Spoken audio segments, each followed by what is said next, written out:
Shalom, selamat pagi, salam sehat sukacita bagi kita sekalian, Bapak, Ibu, dan saudara-saudaraku yang terkasih. Marilah kita mendengarkan firman Tuhan yang menjadi ayat renungan bagi kita hari ini di hari Rabu 28 September 2022. Sebelumnya kita berdoa. Kasih karunia dan damai sejahtera yang dari Allah, itulah yang memelihara hati dan pikiran saudara sekalian di dalam Kristus Yesus Tuhan kita. Amin. Ayat renungan kita hari ini diambil dari 1 Korintus pasal 6 ayatnya yang ke-20, demikian firman Tuhan. Sebab kamu telah dibeli dan harganya telah lunas dibayar, karena itu muliakanlah Allah dengan tubuhmu. Sekali lagi saya bacakan, sebab kamu telah dibeli dan harganya telah lunas dibayar, karena itu muliakanlah Allah dengan tubuhmu. Bapak, Ibu, dan saudara-saudara, ada sebuah kisah tentang seseorang yang melanggar peraturan lalu lintas sehingga dia harus ditilang. Oleh karena orang ini mengenal sang hakim, lalu dia pun mengatakan kepada sang hakim, apakah kamu bisa menghilangkan hukuman saya? Hakim itu pun menyetujui permintaan temannya sehingga orang itu tidak perlu membayar denda dari pelanggarannya tersebut. Beberapa bulan kemudian, orang tersebut bertemu dengan sang hakim yang telah membelanya itu. Lalu ia berterima kasih kepada sang hakim.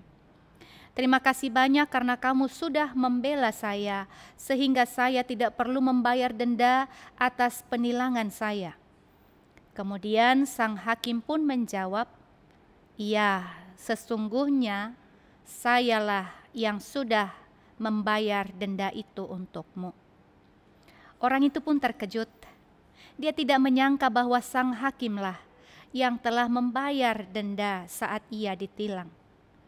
Lalu sang hakim menjelaskan kepadanya, "Saya tidak dapat menghilangkan denda itu, sebab kamu sudah melakukan pelanggaran. Dan tentu di balik setiap pelanggaran ada hukum yang harus dibayar. Jika kamu tidak membayarnya, maka harus ada orang lain yang membayarnya untukmu." Orang itu pun terkejut, sebab ternyata denda atas pelanggarannya bukannya dihilangkan, melainkan ditanggung oleh sang hakim sahabatnya. Saudara-saudara, ilustrasi ini menggambarkan apa yang Tuhan Yesus sudah lakukan untuk kita. Pembacaan kita mengatakan bahwa Ia sendiri telah memikul dosa kita di dalam tubuhnya di kayu salib, supaya kita yang telah mati terhadap dosa hidup untuk kebenaran. Tuhan Yesus menyelamatkan kita dari hukuman dosa, bukan dengan cara menghilangkan hukuman kita begitu saja, melainkan dengan cara mengambil hukuman kita. Di atas kayu salib Tuhan Yesus menggantikan kita. Kita yang telah melakukan pelanggaran, tetapi Tuhan Yesus yang membayar harganya. Oleh sebab itu, Bapak, Ibu, dan saudara-saudara, marilah kita terus bersyukur atas kasih karunia yang Tuhan Yesus sudah berikan bagi kita. Tuhan Yesus telah menyerahkan nyawanya untuk kita. Oleh karena kasih karunia-Nya yang dilimpahkan kepada kita, maka kita memperoleh kesempatan untuk menikmati hari-hari yang indah, yang penuh sukacita dan damai sejahtera. Lantas, bagaimanakah sebenarnya sikap kita? Sesudah kita tahu bahwa sesungguhnya hidup kita ini adalah semata-mata kasih karunia Tuhan. Kita adalah orang yang berdosa, yang tidak layak akan kasih karunia Tuhan oleh karena dosa-dosa dan pelanggaran kita. Namun Tuhan sangat mengasihi kita. Tuhan menjaga kita seperti biji matanya. Lalu, apakah kita sudah hidup seperti yang telah ditentukan Tuhan? Apakah kita sudah setia beribadah, menyembah, dan memuji Tuhan. Apakah kita sudah percaya bahwa sejatinya kita sudah dibelinya dengan harga yang sangat mahal, dan harganya pun telah lunas dibayar dengan darahnya yang kudus, sehingga kita tidak menjadi hamba manusia, tetapi kita adalah hamba Kristus. Bapak, Ibu, dan saudara-saudara, berbahagialah kita. Berbahagialah kita yang sudah percaya bahwa kita sudah dibelinya dengan harga yang sangat mahal, dan harganya pun telah lunas dibayar dengan darahnya yang kudus. Oleh karena itu, marilah kita hidup untuk Kristus.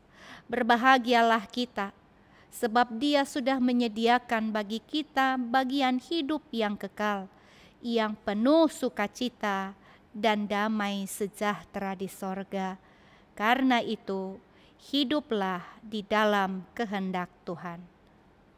Amin. Kita berdoa. Terpuji Engkau Allah di dalam Yesus Kristus, yang menganugerahkan berkat kemurahan. Engkau memberkati kami dalam sepanjang kehidupan kami. Engkau juga memberkati kami melalui firman yang telah kami dengarkan hari ini. Berkatilah firman-Mu menjadi sumber kehidupan kami, menjadi suluh-suluh kami berjalan, dan biarlah di dalam penyertaan pertolongan Tuhan sepanjang satu hari ini, kami boleh melakukan segala karya, pekerjaan, pelayanan kami di dalam takut akan Engkau. Berkatilah kami ya Tuhan, sehingga sebelum kami melangkah, Engkau mendahului kami untuk merancangkan segala yang terbaik seturut dengan kehendak Tuhan di dalam kehidupan kami masing-masing umat ciptaan-Mu. Terima kasih Tuhan. Di dalam Kristus Yesus kami berdoa mengucap syukur. Amin.